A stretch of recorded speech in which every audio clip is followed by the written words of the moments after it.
자, 안녕하십니까 여러분들. 반갑습니다. 절대지식입니다. 오늘도 시간 내주셔서 제 영상 봐주신 여러분께 진심으로 감사드립니다. 자, 오늘 이야기는 실제로 있었던 이야기입니다. 제가 아는 동생 계좌를 50% 손실났던 계좌인데 그걸 수익으로 돌려준 이야기입니다. 실화입니다, 여러분들.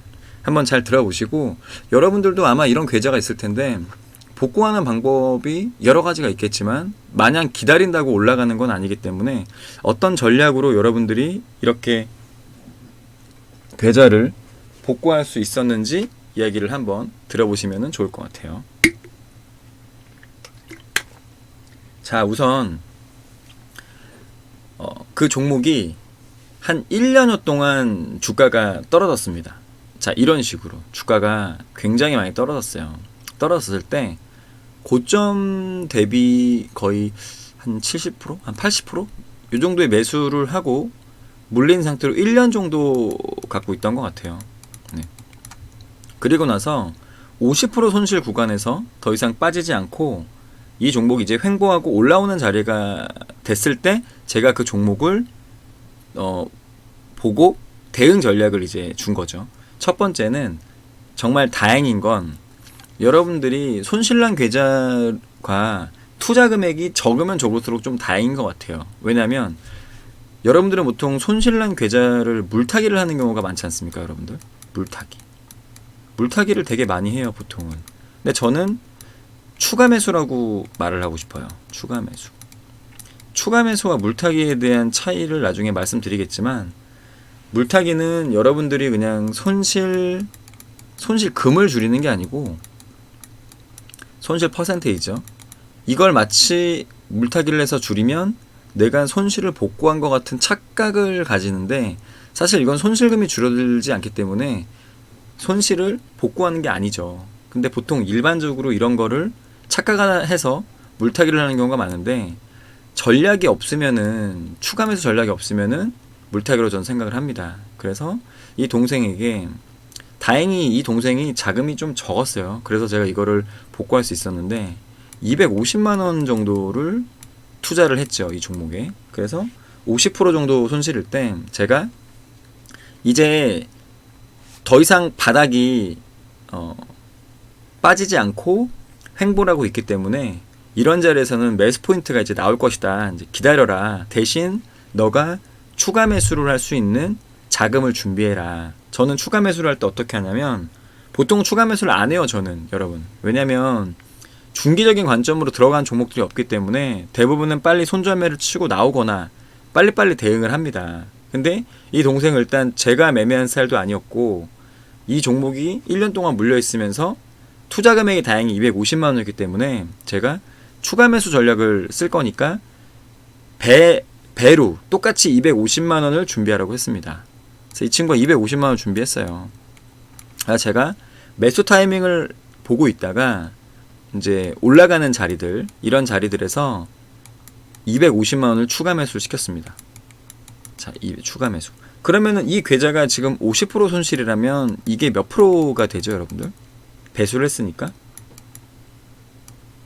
25%죠. 25% 손실이 이제 된 상태의 계좌가 된 거죠. 투자 금액은 500만원. 그래서 이 계좌를 제가 올라가는 추세를 보고 추가 매수를 한 다음 이 종목이 다행히 10% 이상 올라갔던 것 같아요. 10% 이상 올라가서 10% 정도 내외가 됐나? 10% 정도가 됐을 거야, 아마. 그래서 한 12% 정도가 남기고 12% 정도 남기고 이 종목을 제가 손절매를 시킵니다. 그러면은 총 500 투자해서 이제 손실률이 어떻게 보면은 24%?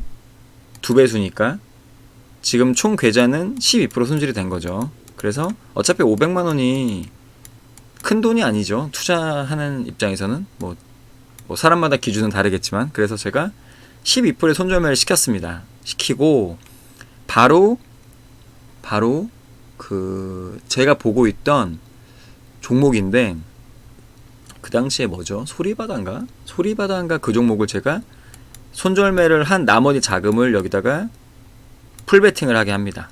네. 전량 매수를 시켜요. 근데 이 종목이 2일 있다가 이틀 있다가 급등을 해요. 급등을 해서 이 종목이 딱 20%인가 넘게 올라갔던 것 같아요. 그래서 저는 이 동생의 계좌에서 수익이 나는 모양, 본절이죠. 본절 라인까지만 보고 저는 그냥 매도를 시켰습니다. 왜냐면 여기서 또 욕심을 부리게 되면 물론 조금은 수익이 났어요. 한 뭐 2%, 뭐 3% 이렇게 난 것 같아요. 근데 여기서 또 욕심을 부리게 되면 이 친구가 지금 1년 동안 고생하고 이런 기간이 의미가 또 없어지는 거예요. 왜냐면 고생하고 나서 본절이라도 해야 되는데 만약에 이거를 또 매도 안 하고 또 기다린다면 이 친구는 또 손실을 볼 가능성이 또 높거든요. 그러니까 내가 세운 원칙대로 했을 때 계좌를 지키는 건데 제 원칙은 뭐냐면 손실났던 계좌가 올라가면 저는 본절을 일단 정리합니다. 심적으로 일단 위축이 되면 안 돼요. 모든 매매에서 심리가 위축이 되고 내가 게임에 지고 시작하면 수익이 날 수가 없어요.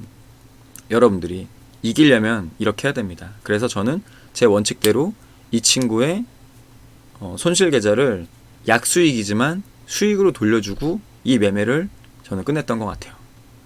정말 실하니까 말씀드릴 수 있는 거고 여러분들이 실제로 매매를 하다 보면 이런 경우 되게 많을 거예요. 근데 정말 다행인 건 이 동생의 자금이 많지 않았기 때문에 이걸 한 거지 만약에 여기 뭐 5천만 원 들어가고 1억 들어가고 했으면은 아마 참 못했을 겁니다. 네. 실질적인 이야기니까 해드리는 거고 여러분들 계좌에도 분명히 이런 종목들이 있을 거예요. 이런 것들은 추가 매수를 하는 전략을 써서 탈출하시면 좋을 것 같지만 그 추가 매수도 여러분들이 했을 때 물타기가 아니었으면 좋겠습니다. 네. 자, 아시겠죠?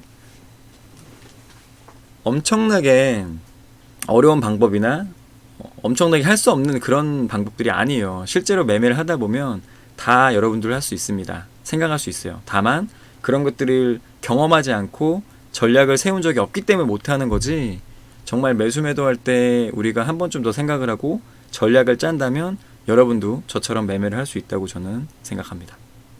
아시겠죠? 자, 오늘은 여기까지 하고요. 제가 또 다음에 좋은 내용으로 또 한번 찾아뵙겠습니다. 자, 절대지식이었습니다. 감사합니다, 여러분들.